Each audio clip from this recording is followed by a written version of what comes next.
안녕하세요. 지방의 평범한 동네에서 아내와 아들, 딸을 둔 40대 가장입니다. 지금의 가정을 이루기까지 참 많은 사건이 있었는데요. 제 이야기를 들어주신다면 진짜 큰 재미를 느끼실 수 있을 겁니다. 그럼 어떤 일이 일어났는지 바로 글을 써보도록 하겠습니다. 저는 고아원에서 자랐어요.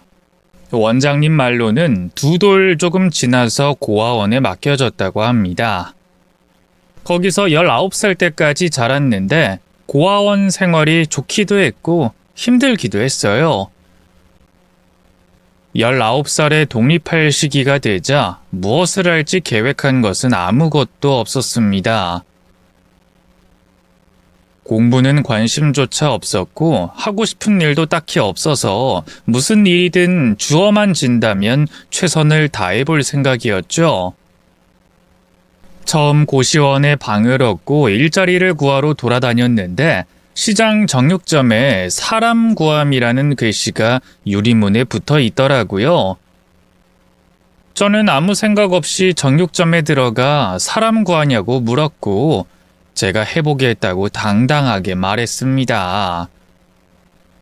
사장님은 다짜고짜 일하겠다는 저를 보고 어이가 없어 웃으셨는데 젊은 놈이 패기가 좋다며 바로 일을 배우라고 하셨어요.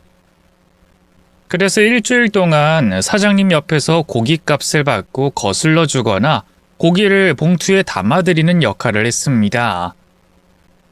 사장님은 저에게 칼을 쥐어주진 않았어요. 한 달 동안은 모든 걸 눈으로 보기만 하라고 하셨답니다. 그래서 몇 주 뒤에 처음 칼을 잡게 됐고 칼질을 해봤는데 보통 어려운 게 아니더라고요. 사장님처럼 간결하고 깔끔하게 잘리지 않고 너저분하게 고기가 잘려서 손님들의 먹고 싶은 마음을 달아나게 하는 것 같았네요. 결국 저 스스로 부족함을 느끼고 고기 써는 연습을 매일 했습니다. 석 달 동안 장사가 끝나면 정육점 안에서 썰 수 있는 고기를 모조리 썰었어요. 노력은 배신하지 않는다는 말이 왜 있는지 그때 알았습니다. 3개월 동안 손가락을 베이고 물집이 잡히고 근육통에 실컷 시달렸더니 어느 순간부터 아주 조금은 사장님과 비슷하게 고기를 썰게 됐어요. 그때부터 손님들 앞에서 직접 칼질을 해서 고기를 팔았답니다.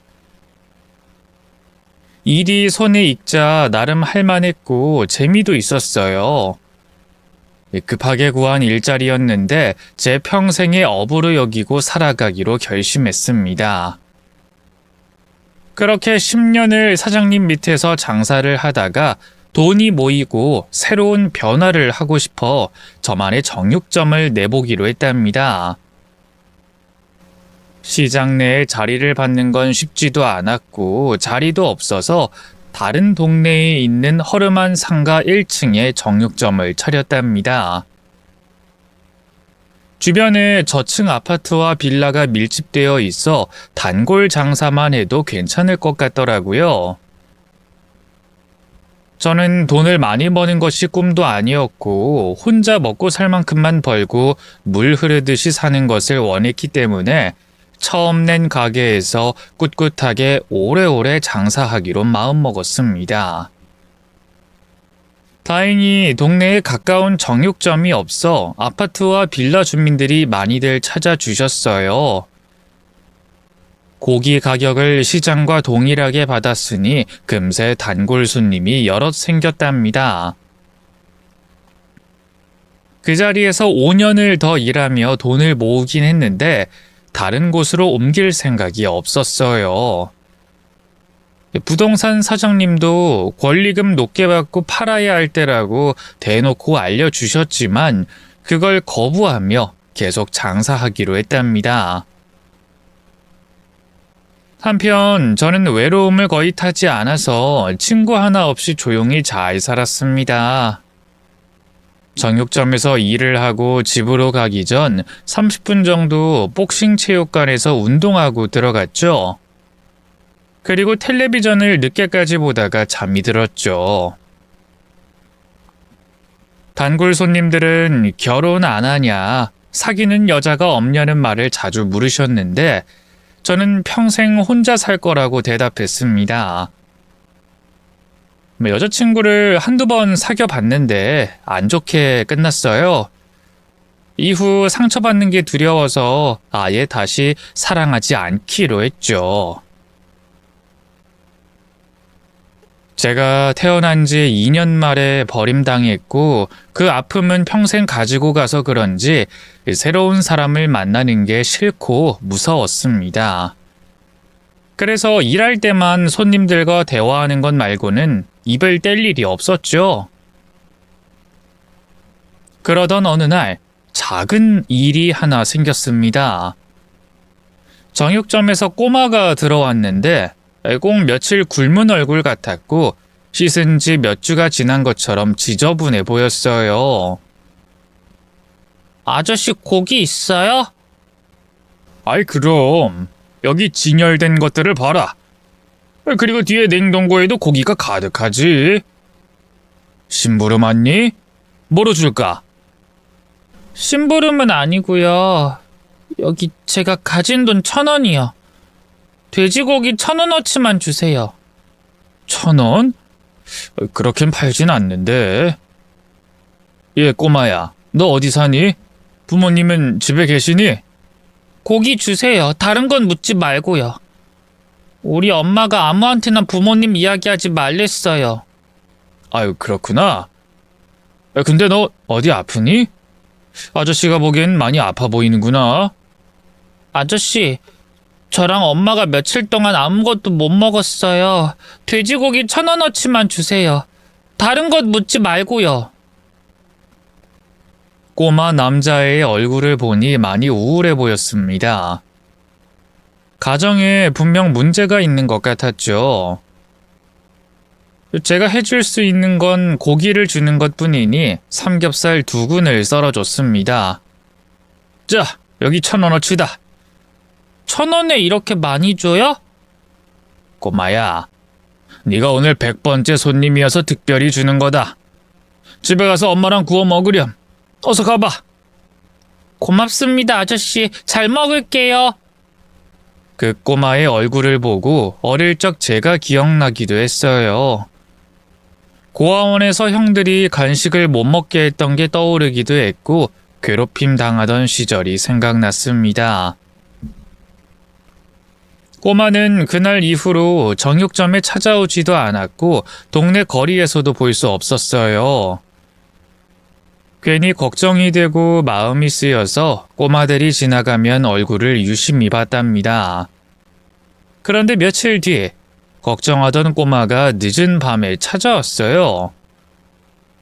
정육점 장사를 마무리하고 청소하고 있었는데 울면서 들어와 도움을 청했답니다. 아저씨, 도와주세요. 우리 엄마 좀 살려주세요. 꼬마야, 너 그때 그 애지? 무슨 일이길래 우는 거야? 우리 엄마 좀 살려주세요, 아저씨. 도와주세요, 제발. 엄마한테 무슨 일이 있어? 천천히 말을 해봐. 하지만 꼬마는 그저 도와달라는 말만 했습니다. 그래서 하는 수 없이 정육점 문을 닫고 꼬마를 따라 꼬마 집으로 향했습니다. 빌라 건물의 지하로 내려간 꼬마가 현관문을 가리켰습니다. 여기에요, 아저씨. 엄마 좀 살려주세요. 아니, 무슨 소리가 들리는데? 뭐야? 안에 엄마 말고 누가 있는 것 같은데? 남자 목소리가 들려.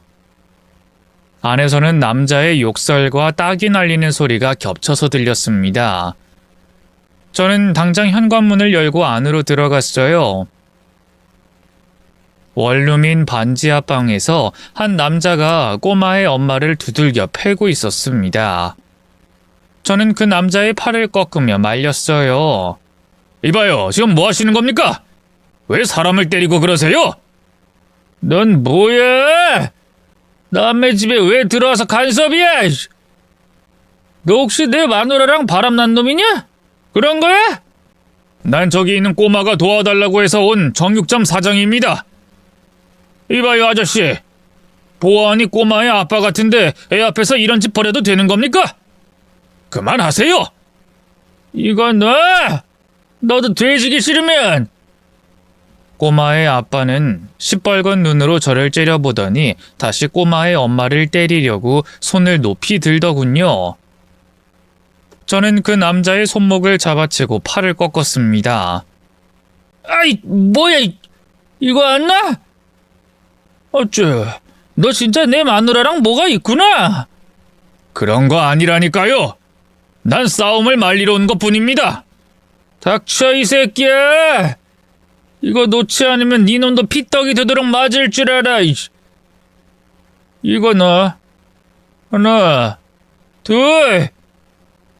애아빠에게 술 냄새도 많이 났고 이성을 잃은 것 같아 업어치기로 방바닥에 잡아뜨렸습니다. 그런데 너무 세게 업어쳤는지 남자가 입에서 하얀 개거품을 물더군요. 이봐요. 정신 차려요 아저씨. 너 가만 안 돼. 남자는 잠시 의식을 잃었는데 생명에 지장은 없었습니다. 그냥 단순히 기절한 것이었죠. 잠시 후 이웃에서 시끄러워 신고를 했는지 경찰관 2명이 지하방으로 들어오더군요. 거기서 멀쩡한 정신으로 말할 사람이 저밖에 없어서 상황을 전달했습니다. 꼬마아이가 저에게 도움을 청했고 반지하 집으로 들어와 말리는 과정에서 제압했다고 말했죠.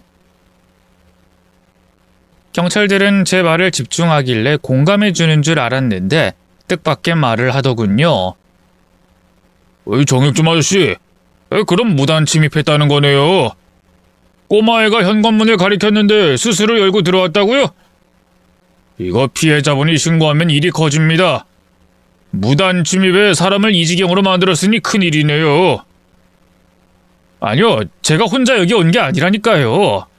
꼬마애가 도와달라고 해서. 됐어요. 다 알아들었습니다.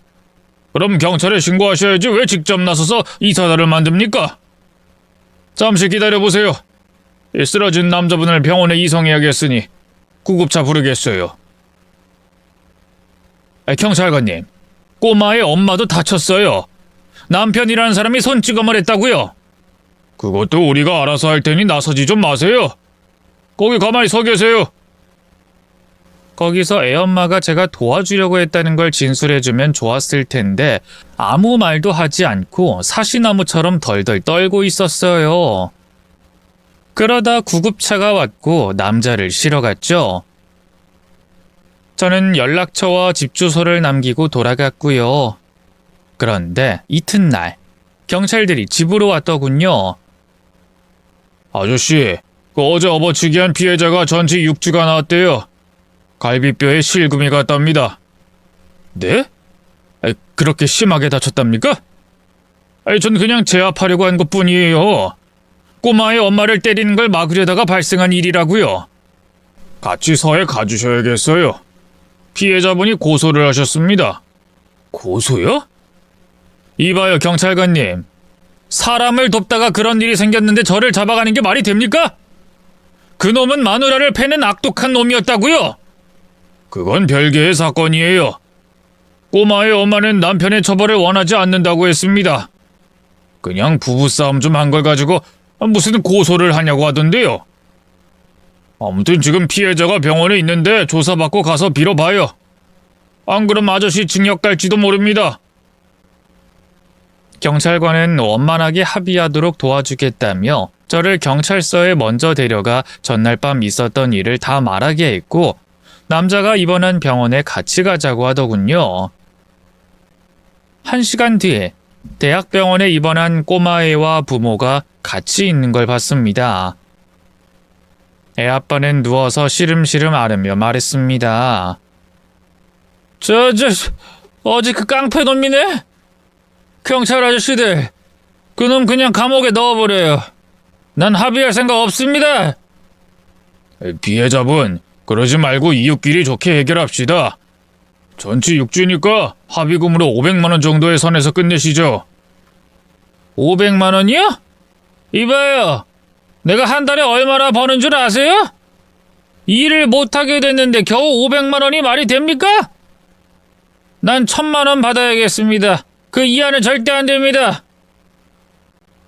반지하에서 술 먹고 아내를 때리는 놈이 일을 한다는 것조차 믿기 어려운데 한 달 벌이가 500만 원이 넘는다고 하더군요. 경찰관은 남자가 원하는 대로 해줘야 할 것 같다며 저를 회유했어요. 정육점 아저씨 들으셨죠? 피해자분이 6주는 이러고 누워있어야 해서 일도 못하신대요. 보상을 다 해주셔야 할 것 같습니다. 난 저기 꼬마의 부탁으로 도와준 것뿐인데. 저는 억울했지만 법이 그러하다 하니 합의금을 주고 고소를 취하해달라고 했습니다. 꼬마의 아빠는 낄낄 웃으며 저를 쳐다보더군요. 제대로 당했다 싶어 화가 났지만 참고 넘어갔어요. 결국 그날 이후 큰 깨달음을 얻었습니다. 남의 일에 절대 간섭하지 않고 도와주지 말아야 한다는 것을 말이죠. 저는 합의금만 뜯긴 것이 아니었어요. 졸지에 싸움박질한 정육점 주인으로 소문이 나서 손님들이 반으로 줄었습니다. 일일이 해명하다가 나중엔 그냥 아무 말도 하지 않았답니다. 그래도 시간이 약이었는지 몇 달 뒤부터는 저를 욕하던 손님들이 다시 정육점을 찾아오셨어요. 그렇게 꼬마와 아빠와 얽혔던 사건이 벌어지고 1년의 시간이 지났습니다. 그동안 눈에 보이지 않고 잊고 있었는데 어느 날 꼬마가 수줍게 문을 열고 들어오더군요. 아저씨, 고기 있어요? 어? 넌 그때 그 꼬마잖아. 꼬마야, 아저씨 바쁘니까 도움 청하려거든 경찰 아저씨들 부르거라. 오늘은 도와주지 않아도 돼요. 오늘은 엄마랑 같이 왔어요. 꼬마가 문을 열고 들어오자 뒤에서 꼬마의 엄마가 따라 들어왔습니다. 저기 사장님, 1년 전엔 죄송했어요. 그땐 제가... 됐습니다. 언제적 일을 지금 사과하시나요? 필요한 게 뭔지 말씀하세요. 고기 드릴까요? 사과하러 왔어요. 그땐 제가 남편에게 잡혀 살았어요. 그이가 너무 무서워서 신고도 못하고 매일 당하면서 살았죠. 아저씨가 도움을 준 이후에도 남편의 행동은 그치지 않았는데 제 아들까지 손을 대는 거예요. 그래서 사회복지사 도움을 받아 다른 곳에 피해 있었고 이혼 소송으로 헤어졌습니다.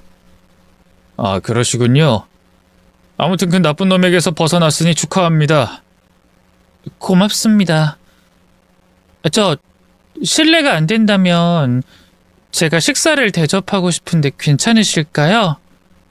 감사하지만 사양하겠습니다. 남의 집 일에 끼어들어서 큰 코 다치고 깨달은 게 있거든요.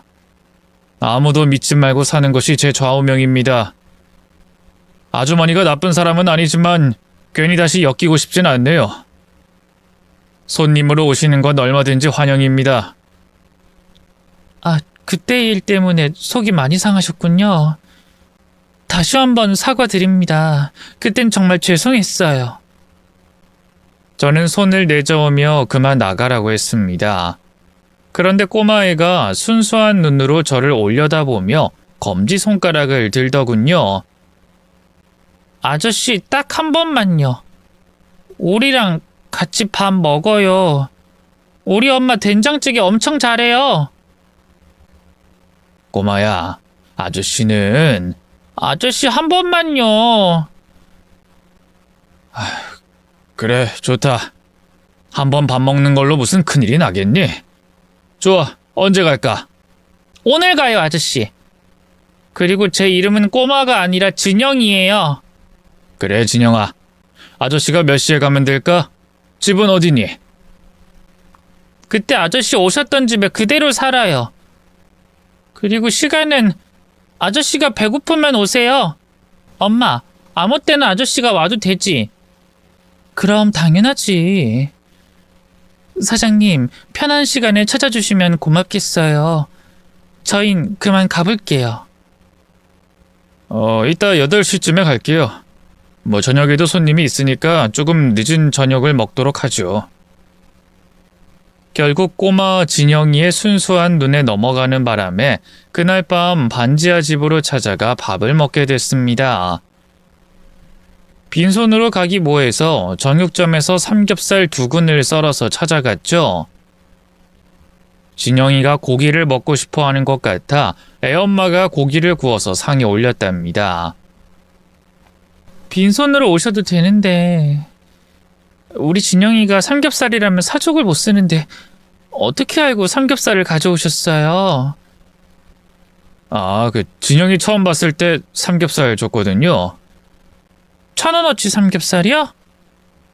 아유, 그때 양심 없게 먹었네요. 사장님, 그때도 감사했습니다. 아니요, 괜찮아요. 진영이가 제 어린 시절을 떠오르게 해줘서 준 거예요. 그때 진영이 꼴이 말이 아니었죠. 제가 남편한테 얻어맞고 병원비가 없어서 끙끙 앓고 며칠을 보내서 애한테 신경 쓰지 못해서 그랬어요. 네. 앞으로 진영이 잘 챙겨주세요. 그럼 됐죠. 근데 제 아들을 보고 옛 기억이 떠올랐다는 말씀은 뭐예요? 별거 아닙니다. 제가 고아원에서 자랐거든요. 어릴 적 먹고 싶은 걸 형들이 못 먹게 한 날이 덜어 있었고 화장실도 마음대로 쓰지 못하던 시절이 있었어요. 진영이가 저를 처음 찾아온 날 어릴 적 지저분하고 배를 골던 제가 떠올라서 고기를 준 거죠. 고아 출신이었어요? 어머, 나도 고아원 출신이에요. 그래요? 이걸 좋다고 해야 하나요? 부모님에게 버림당하긴 했지만 어쨌든 동지 아니겠어요? 사장님, 앞으로 자주 뵀으면 좋겠어요. 자주요? 네, 자주 정육점에 고기 사러 들러주세요. 도란도란 대화를 나누며 저녁을 먹고 꼬마 진영이에게 악수를 청했어요. 진영아, 아저씨 갈게. 오늘 진영이 덕분에 아저씨가 즐거웠어. 다음에 보자. 그러자 꼬마가 고사리 손으로 제 거친 손을 잡으며 해죽해죽 웃더군요.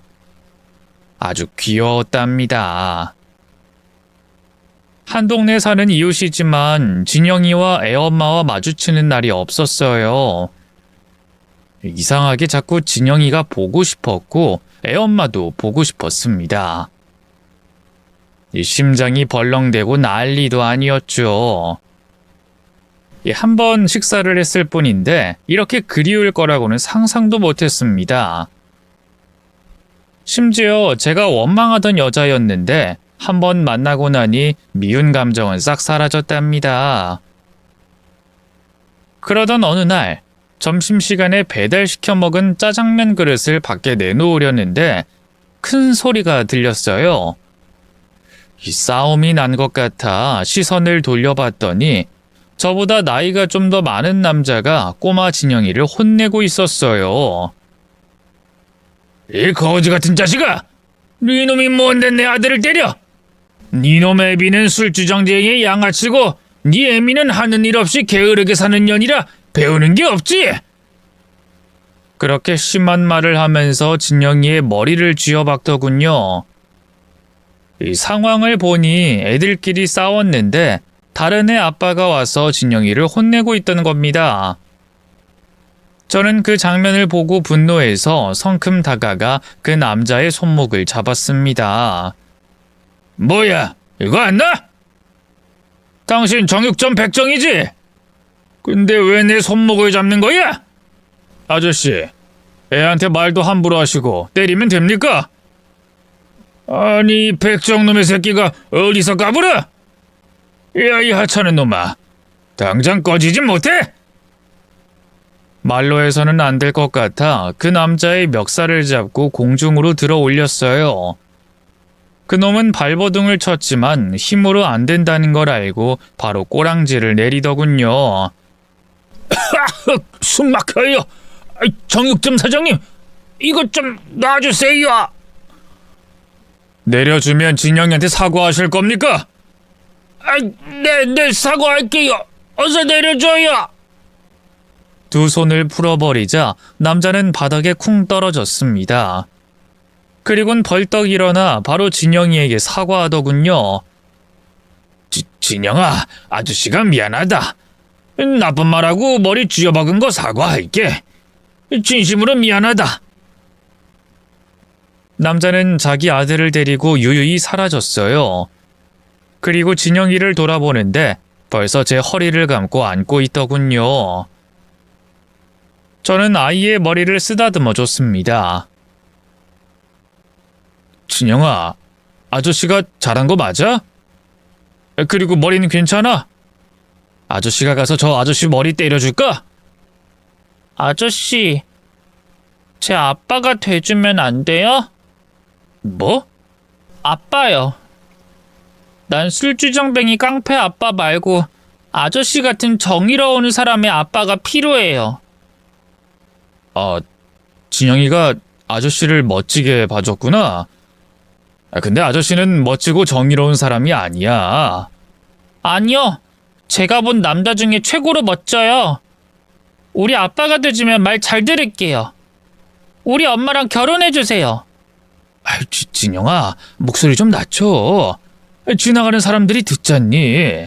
싫어요, 아빠. 아빠. 내 아빠가 돼달란 말이에요, 아빠. 그래. 내가 진영이 네 아빠가 돼줄게. 저도 모르게 말이 튀어나오자 진영이가 고개를 들어 올려 제 눈을 보며 다시 묻더군요. 방금 뭐라 그랬어요? 우리 아빠가 돼준다고 했죠. 가능하면 그럴 수도 있다는 거지. 진영아, 엄마 마음도 중요하니까 이 얘긴 나중에 하자.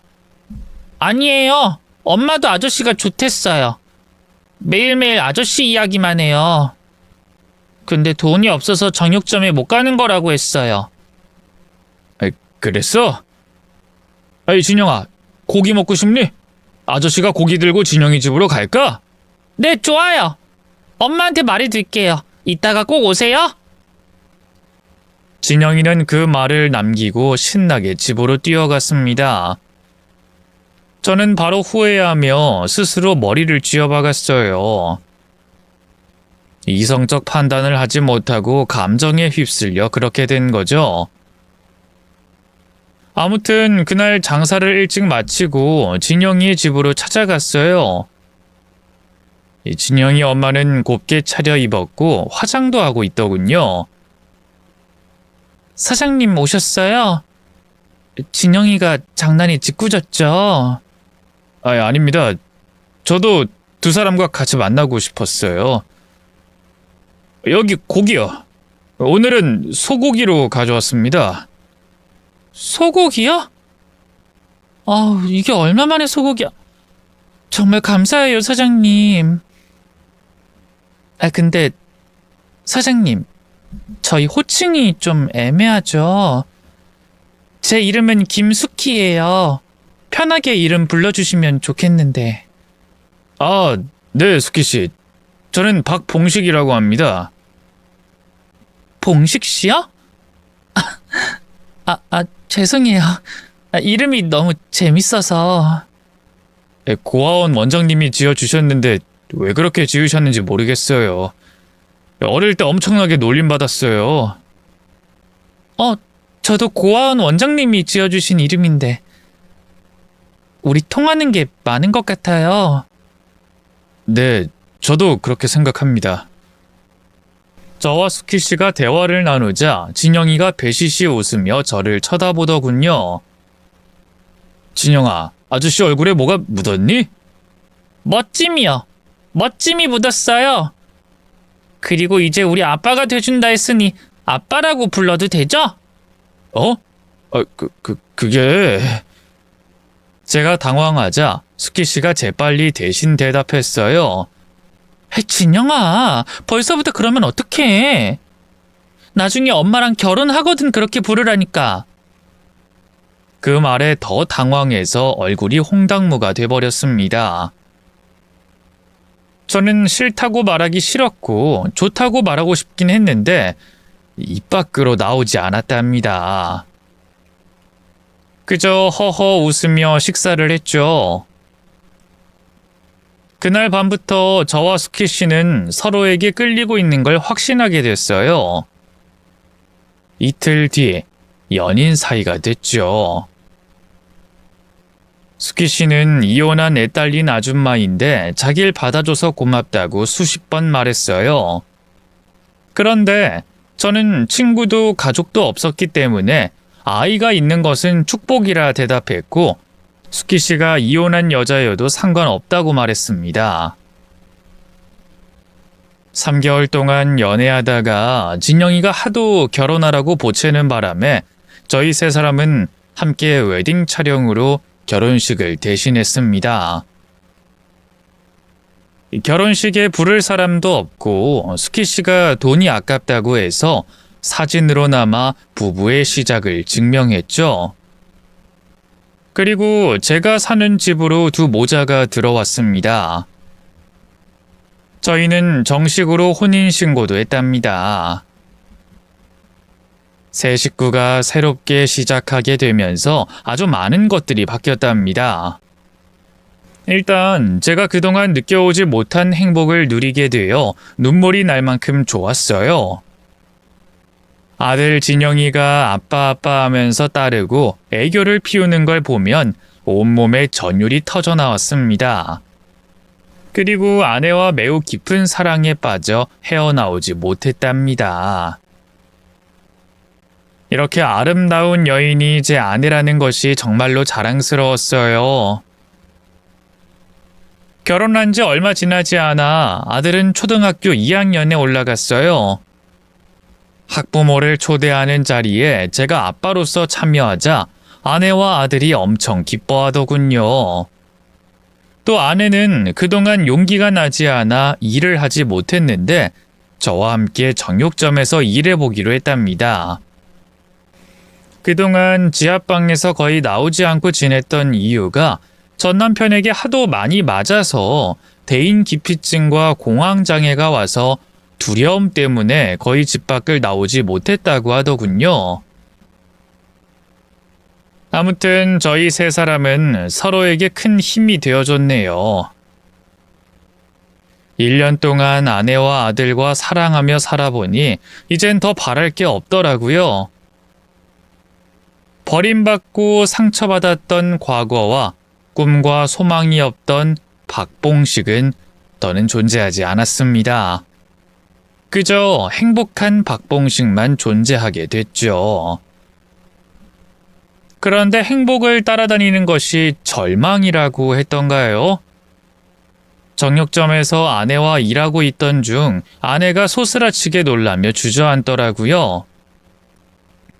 누굴 보고 저렇게 놀라나 싶어 입구를 봤더니 아내의 전 남편이 더러운 이빨을 드러내고 낄낄 웃고 있었습니다. 이것들 아주 잘들 놀고 있네. 야, 수키야, 너 이러려고 나랑 이혼한 거야? 그 사회복지사 때문에 어쩔 수 없이 이혼했고 접근 금지를 받아 못 찾아왔는데 그 사이 이 백정놈한테 새 시집 간 거냐? 이거 완전 웃기는 년이네. 야, 네 서방이 두 눈 시퍼렇게 뜨고 살아있는데 다른 놈이랑 결혼해서 사는 게 말이 되냐? 당신 여긴 왜 온 거야? 접근 금지라는 거 몰라? 야, 그거 기한 다 됐어. 그리고 핏줄 보러 오는데 그런 거 신경이 쓰이겠냐? 내 아들 내미는 학교에 갔나? 당장 꺼져. 나랑 진영이 그만 괴롭히겠다고 했잖아. 그거야 감옥 안 가려고 한 소리지. 야, 수키야, 오랜만에 술이나 한잔하자. 어서 나와라. 너 안 본 사이에 많이 예뻐졌다. 아내가 겁에 질려 있길래 제가 진열대를 돌아 나가서 전 남편 놈 앞에 섰습니다. 이봐, 여기로 오면 안 되지. 나랑 내 아내 그리고 내 아들 앞에 나타나면 안 되는 거였어. 이젠 여기에 네 가족은 없다고? 야, 이 백정놈이 날 웃기고 있네. 네 놈이 내 자리를 빼앗았으니 난 꺼져라. 그렇게는 못하지. 돼지기 싫으면 그냥 나가. 그리고 다신 찾아오지 마. 야, 백정. 아이, 패기 있고 멋있네. 내 마누라가 그렇게 좋아? 너 내 마누라랑 잠 많이 잡았겠지? 전년이 다른 건 몰라도 밤일은 아주 잘하지. 전년 아직도 밥만 먹으면 막 달려들고 그러나?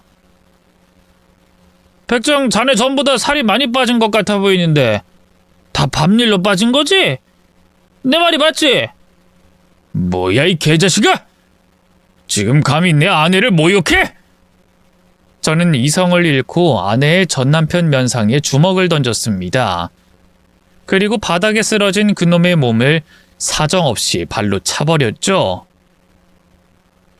아내가 말렸지만 이미 이성의 끈을 놓아버린 터라 멈출 수 없었습니다. 그놈은 여전히 입만 살아서 막 짓거렸습니다. 백정놈이 사람 잡네! 내 마누라랑 침대에서 굴렀다는 말 좀 했다고 이렇게 사람을 패냐? 야, 백정놈아, 내가 버린 년 주워다 같이 사는 기분이 어떠냐? 좋아? 도저히 들어줄 수 없어 그놈의 주둥이의 이빨을 털어버렸습니다. 5분 동안 돼지도록 패줬더니 정육점 앞으로 경찰차가 왔고 이어서 구급차도 도착했습니다. 누가 신고했는지 참 빨리도 왔더군요. 전 남편 그놈은 구급차에 올랐고 저는 경찰차에 올랐어요. 아내는 흥분한 목소리로 말했죠. 여보, 저 자식이 일부러 자극한 것 같아. 돈 뜯어내려고 말이야. 그건 상관없어. 당신을 모욕하는 저 자식을 가만히 둘 수 없었어. 감히 당신을...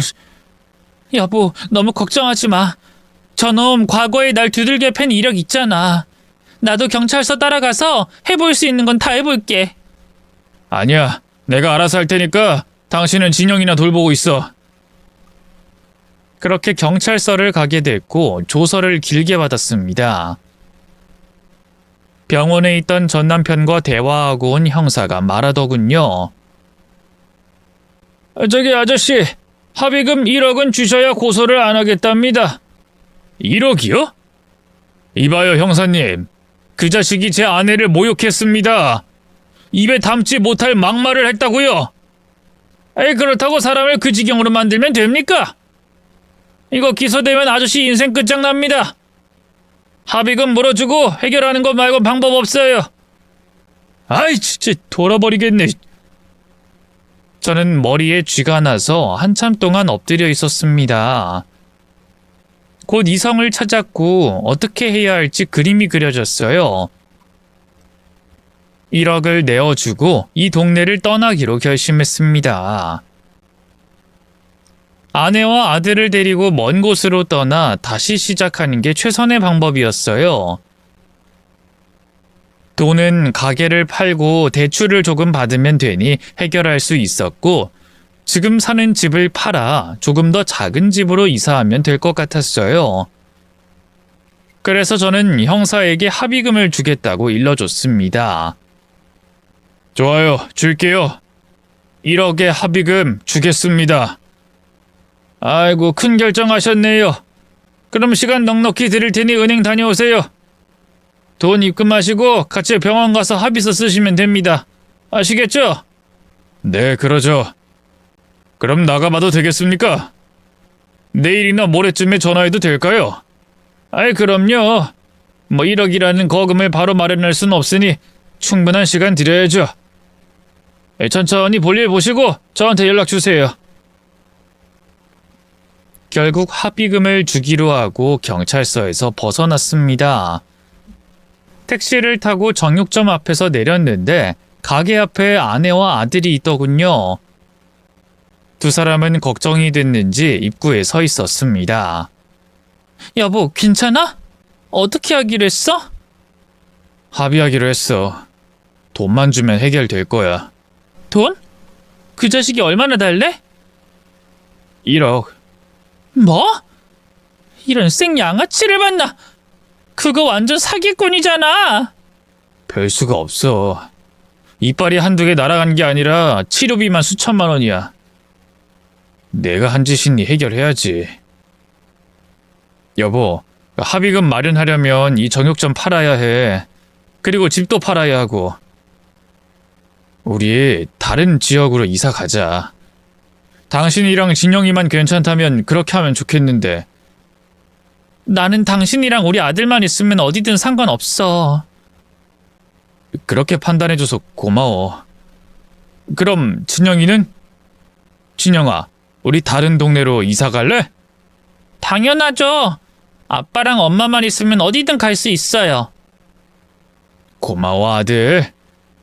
그럼 난 부동산 먼저 다녀올게.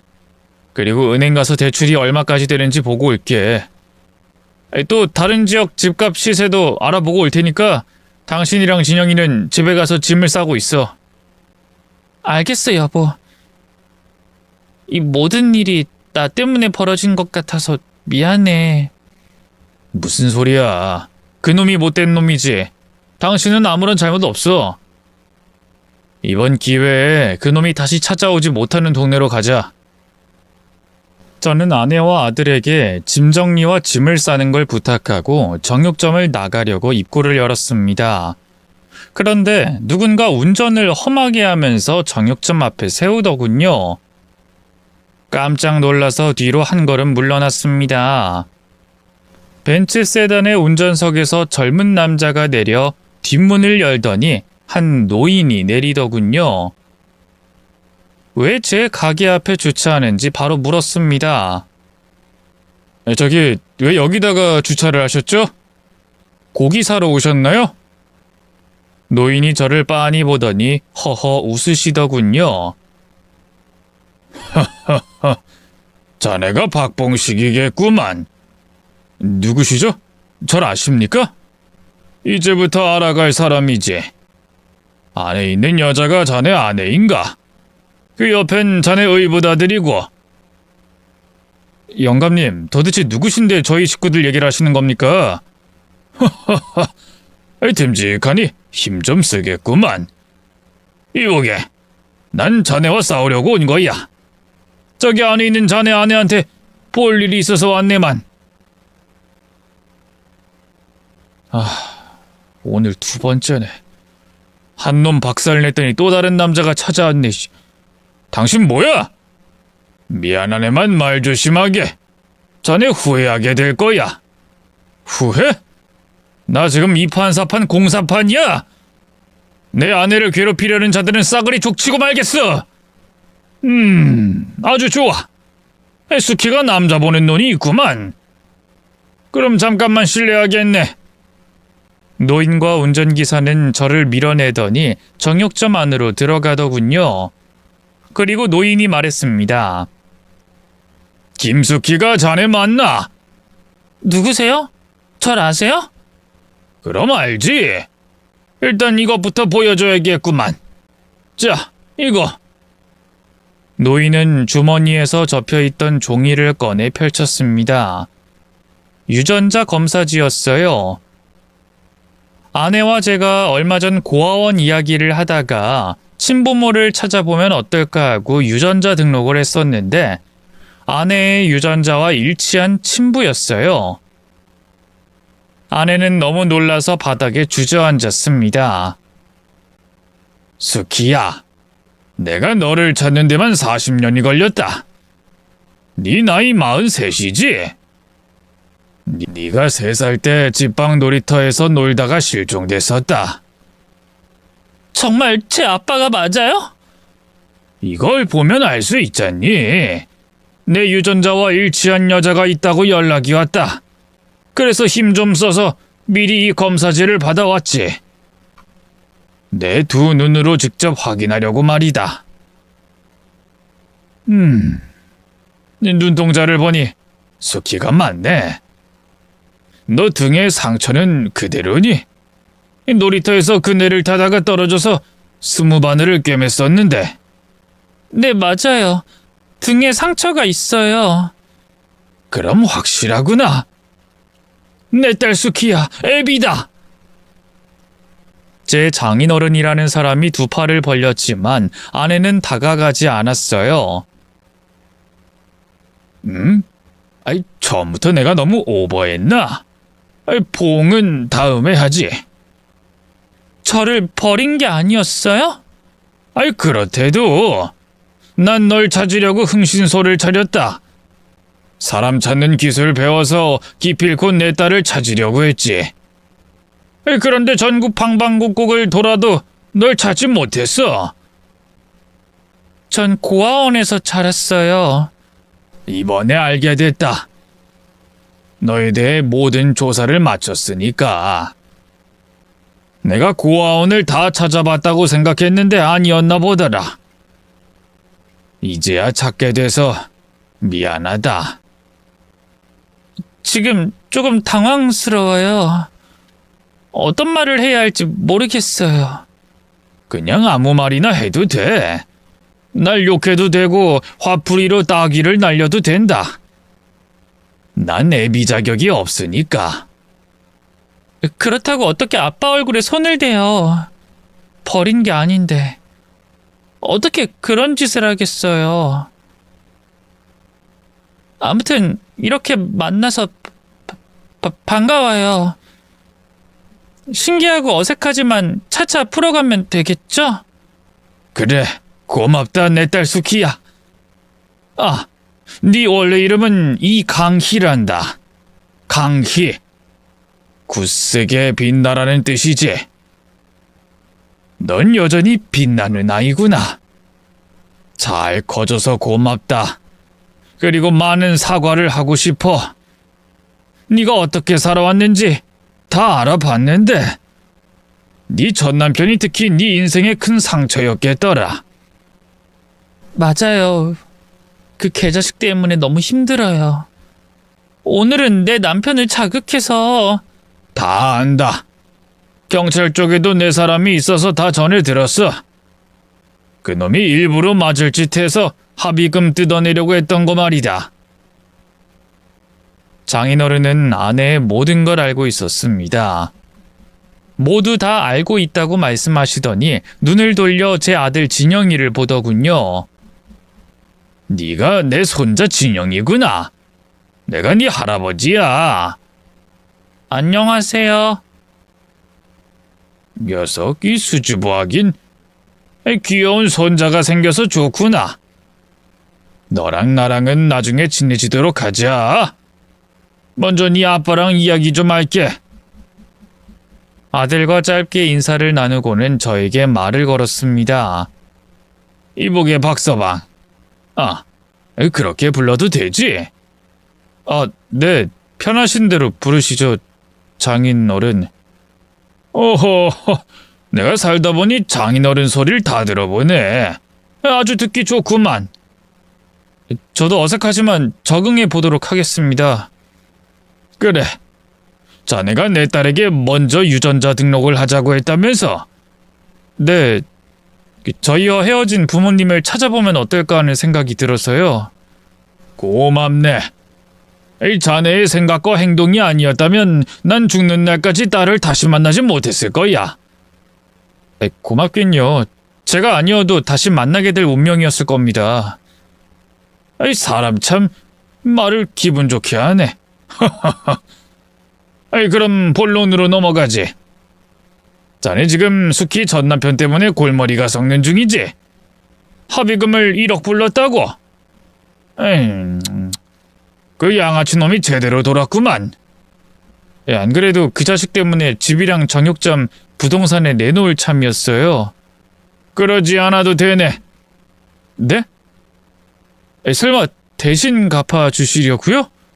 아니, 내가 미쳤나? 그런 또라이한테 그 큰 돈을 주게. 여하튼 내가 다른 방법을 강구했으니 같이 그놈 병원으로 가지. 스키랑 신영이는 여기 그대로 남아있어라. 애가 보면 안 좋을 장면이 나올 것 같거든. 아, 네. 무슨 의미인지는 모르겠지만 장인어른이 하라는 대로 하겠습니다. 그렇게 갑작스럽게 나타난 장인어른과 저는 벤츠 세단 뒷좌석에 앉았습니다. 운전기사님이 병원까지 운전하시더니 문을 열어주더군요. 이런 경험이 처음이라 매우 어색했답니다. 잠시 후 아내의 전남편이 입원한 1인실에 들어갔습니다. 장인어른이 먼저 전남편 놈에게 인사하더군요. 어이, 자네가 양철국인가? 이 사진보다 더 못났구만. 뭐야 이 놓친내는. 야 백정, 너 합의금 1억 안 주면 감옥행이야. 그거 알고 찾아온 거지? 이보게 철국이, 그 이야긴 나랑 하지. 내 사위는 구경만 할 거거든. 뭐 사위? 이 놓친내가 노망이 났나. 당신 뭐야? 그러자 장인어른이 손에 쥐고 있던 지팡이로 그놈의 다리와 배를 사정없이 두들겨 팼습니다. 아이씨! 이 미친 노인네야, 돌았어? 나 신고할 거야. 의사 간호사! 여기 좀 들어와봐! 어이, 부질없는 짓이야. 이 병원 이사장이 내 고객이거든. 내가 자네에게 볼 일이 있으니 아무도 들이지 말라고 했어. 이 노인네가 자꾸 헛소리를 하네. 야, 네 놈이 뭐 스키 앱이라도 된다는 거야? 그렇네. 이제야 좀 말이 통하는군.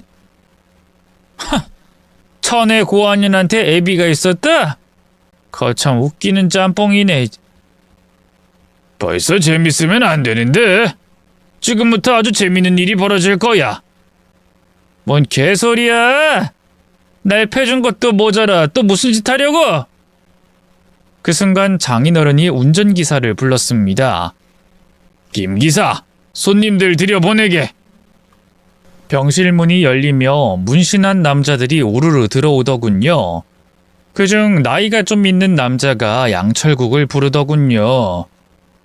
어이, 철국아, 그동안 잘 숨어서 지냈구나. 나야, 나, 그 사채업자 박 회장. 회장님? 여긴 어떻게 찾으셨어요? 이놈 신용불량자의 주거지도 불분명해서 찾아지질 않더라. 여기 계신 이 소장님이 찾아주셔서 나한테 선물로 널 주셨다. 철구가, 나한테 빌려간 3억 어딨냐? 이자까지 다 하면 계산기 두드려 봐야겠지만 복리 이자까지 하면 20억은 될 거다. 무슨 20억이에요? 법정 이자 모르세요? 그거 안 지키면 회장님 잡혀갑니다. 철구가, 너 내가 누군지 잊어버렸니? 내 돈 떼어먹은 인간들 어떻게 됐는지 내 입으로 이야기해줄까? 지금 협박하시는 겁니까? 나 지금 돈 없어요. 나중에 갚을게요. 너한테 그만한 돈이 없는 건 알아. 근데 너 지금 굉장히 편한 자세로 날 보고 있구나. 자빠져서 지금 뭐 하는 거지? 얘들아, 이 새끼 손 좀 봐줘라. 문신한 남성들이 양철국 그놈을 일으켜 세우더니 흠신 두들겨 패더군요. 그제야 그놈이 무릎을 꿇고 사죄하더군요. 회장님, 돈은 어떻게 해서든 갚겠습니다. 당연히 갚아야지. 넌 몸으로 떼오게 될 거야. 날 따라갈 테니까. 옷 갈아입어. 네? 저 어떻게 하시려고요? 설마 아니죠? 내가 무슨 짓을 하든 넌 따라와야 해. 그러지 않으면 일단 사기죄로 감옥 보내서 옥살이하는 동생들한테 널 많이 괴롭히라고 할 거야. 그리고 출소하는 날 넌 초상 치르는 거지. 그게 아니면 내가 시키는 대로 하면 무탈하게 살 수 있어. 어떻게 할래?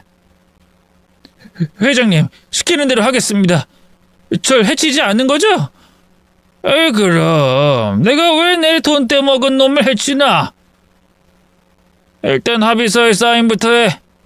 여기 계신 박봉식 씨를 고소하지 않고 넘어가겠다고 합의해라. 돈 1억은 네가 나한테 빌린 거에서 제외시켜주마. 아이, 내가 맷값 벌려고 얼마나 아팠는데 그걸 까달라고요? 싫으면 안 해도 돼. 아닙니다. 하겠습니다. 합의서, 각서 다 쓰겠습니다. 사인도 하고요. 그리고 박봉식과 가족들을 건드리거나 찾아가면 네 놈 인생은 그 순간 끝장이야. 알겠나? 네, 절대로 찾아가지 않겠습니다. 흥신소를 하는 장인어른이 못 찾는 사람이 없는 건 사실이었나 봅니다. 사채업자가 수년 동안 찾고 있었는데 장인어른이 찾아줘서 마주하게 됐죠. 제 합의금은 그 자리에서 해결됐고 양철국이 경찰서에 전화해서 저를 고소하지 않겠다고 했어요. 정말 쉽게 일이 풀렸답니다. 양철국은 바로 퇴원하려고 옷을 갈아입었어요. 사채업자가 데리고 간다고 하는데 어딘지 궁금해서 물어봤습니다. 저 회장님이라고 하셨죠? 회장님, 이 양철국이는 어떻게 되는 거죠? 아, 그게 궁금하셨나, 젊은이? 걱정하지 말게. 나는 사채 때려치우고 공장 운영하고 있어. 맘 잡고 열심히 살고 있지. 여기 내 동생들 모두 공장 직원들이야. 양철국이는 빚을 다 갚을 때까지 내 공장에서 일할 거야. 아마 아주 오래 걸릴 테니까 걱정하지 말게. 다행히 해치거나 나쁜 짓을 하는 게 아니어서 다행이었습니다. 회장님은 장인어른한테 인사를 하고 양철국을 끌고 나갔습니다. 그놈은 저를 원망의 눈으로 보더니 이내 문신한 직원들에게 뺨을 얻어맞고 눈을 깔더군요. 그렇게 아내의 전 남편은 깨끗하게 해결됐습니다. 장인어른, 도와주셔서 감사합니다. 장인이 사위 돕는 건 당연한 일이지. 아무튼 앞으로 잘 지내보세. 나 자네가 사는 빌라 통으로 샀어. 내가 옆집에 살 테니까 매일 얼굴 보자고. 건물을 사셨다고요? 와, 정말 대단한 분이시군요. 아니야. 내가 딸내미랑 붙어 살려고 욕심을 좀 부렸어. 아무튼 자네 일은 다 해결됐으니 우리는 집으로 가서 숙희랑 진영이 만나자고. 장인어른과 다시 정육점으로 돌아갔고 아내에게 일이 잘 해결됐다고 설명해줬습니다. 그리고 장인어른이 옆집으로 이사를 오신다고도 덧붙여 말해줬죠. 아빠가 옆집으로 오신다고요? 그래. 왜? 불편하겠니? 뭐 그럼 이사 오지 말까? 아니요, 이사 오세요. 오셔서 저희 식구 잘 사는 거 봐주시고 도와줄 거 있으면 도와주세요. 오케이, 알았다. 예비가 힘 닿는 데까지 도와주마. 그럼 앞으로 잘 살아보자. 그 전에 수키야. 애비 한 번만 안아주면 안 되겠니? 장인어른은 두 팔을 벌리며 눈물을 주르륵 흘리셨습니다. 아내 역시 눈물을 흘렸고 포근하게 장인어른을 안아드렸습니다. 아이고 내 딸, 드디어 내 품에 다시 안았구나. 이제 여한이 없다. 고맙다 내 딸. 앞으로 오래오래 살아주세요. 저한테 못해준 거 다 해달란 말이에요. 아셨죠? 그래. 이 애비가 옆에서 든든한 지원군이 돼주마. 그렇게 장인어른은 저희 옆집으로 이사를 오셨고 매일 얼굴 보며 지냈습니다. 흥신소 일을 하시긴 했지만 직원들이 움직여서 많이 바쁘진 않으셨어요. 그래서 틈만 나면 저희 정육점에 오셔서 수다를 한참 떠들고 가셨답니다. 그리고 1년하고 3개월이 지난 지금 저와 아내 사이에 어여쁜 딸아이가 태어났어요. 장인어른까지 5명의 식구가 무척이나 행복한 삶을 살고 있네요. 저는 안타깝게도 부모님을 찾지 못했지만 사랑하는 아내와 아들, 그리고 장인어른까지 한 식구가 되니 천군만마를 얻은 것 같아요. 천의 고아에 꿈도 사랑도 모르고 살았던 저에게 큰 선물을 준 식구들에게 더할 나위 없이 감사하답니다. 제 사연은 여기까지 써야겠네요. 재밌게 들어주셨다면 입소문 좀 내주셔서 제 사연을 더 많은 분들이 듣게 해주시면 진심으로 감사하겠습니다. 그럼 인사드리고 물러가겠습니다. 모든 분들께 감사드립니다. 좋은 하루 보내세요.